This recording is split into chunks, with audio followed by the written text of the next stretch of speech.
बिस्मिल्लाहिर्रहमानिर्रहीम। अस्सलाम वालेकुम, मैं हूं सफिया खान। शामिल करते हैं हेडलाइंस। बिलावल भुट्टो ने की नवाज शरीफ की अनोखी इयादत। कोट लखपत जेल के बाहर जश्न, घोड़े रक्स करते रहे, जाले खुशी में ढोल बजाते रहे। मीडिया से गुफ्तगू में बिलावल भुट्टो बोले, दुख हो रहा था, 3 बार का वजीर आजम जेल में सजा भुगत रहे। मियां साहब काफी बीमार लग रहे थे। दिल के मरीज को टेंशन देना तशद्दुद है, नहीं समझता कोई डील हो रही है। स्पीकर सिंध असेंबली आगा सिराज दुरानी के जिस्मानी रिमांड में 21 मार्च तक तौसी।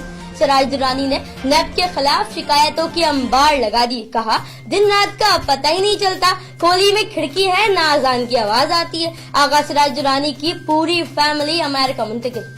मौजूदा हुकूमत का माइंड सेट गुज़िश्ता हुकूमतों से मुख्तलिफ है। गुर्बत कम करने के लिए इकदाम कर रहे हैं। 5 साल में गरीबों के लिए 50 लाख घर तामीर करेंगे। वजीर आजम इमरान खान का इस्लामाबाद में तकरीब से खिताब। कहा, कच्ची आबादियों की हालत बहुत खराब है, रिहायशियों के लिए फ्लैट्स बनाकर सहूलियात देना चाहते हैं। वजीर आजम इमरान खान से army chief general Qamar Javed Bajwa की मुलाकात। मुल्क की सलामती के अमूर पर तबादला ख्याल। भारत कशीदा सूरत हाल का भी जायजा लिया गया।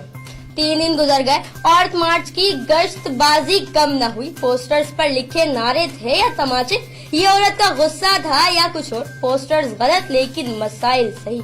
स्टील टाउन पुलिस और डकैतों के दरमियान फायरिंग का तबादला। पुलिस ने 3 मुल्जिमान को गिरफ्तार कर लिया। गिरफ्तार मुल्जिमान से गैर कानूनी असलहा, गोलियां और छीने गए मोबाइल फोन बरामद कर लिए गए। पुलिस ने वारदात में इस्तेमाल होने वाली बाइक भी अपनी तहवील में ले ली। मुल्जिमान में अदील, अबरार और लियाकत शामिल।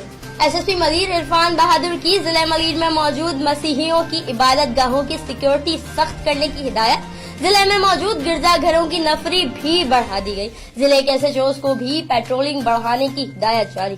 फिल वक्त इतना ही। मजीद खबरों और अपडेट्स के लिए विजिट कीजिए हमारी वेबसाइट csnlive.tv। इसके अलावा आप हमें ट्विटर और फेसबुक पर भी ज्वाइन कर सकते हैं। देखते रहिए CSN।